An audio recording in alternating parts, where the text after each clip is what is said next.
रावसाहेबांनी तिला एक होमवर्क दिला होता, तिने केलाच नाही. मग रावसाहेबांनी तिला कान पकडून उभं राहण्याची शिक्षा केली. मग तू का उभा राहिलेलास तिच्या बरोबर कान पकडून? त्याचं काय माहितीये का चंद्रसेन, अरे तिला एकटं वाटू नये ना म्हणून. मला पण शाळेत ही शिक्षा देतात, पण माझ्या बरोबर कोणी येतच नाही उभा राहायला. येईल.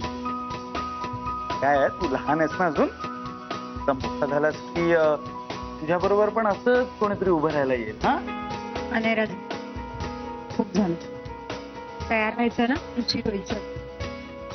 Bye Chandrasen. Bye bye bye.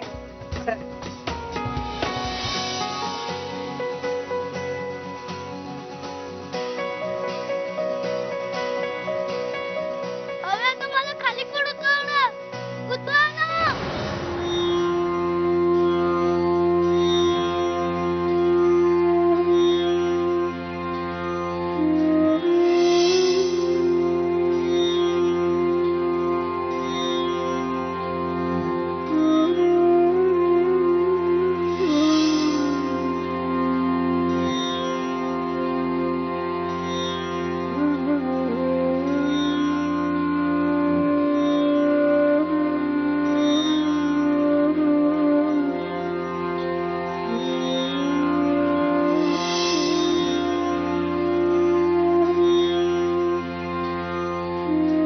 पिंडदानम कर्म करिष्ये. नमस्कार करा.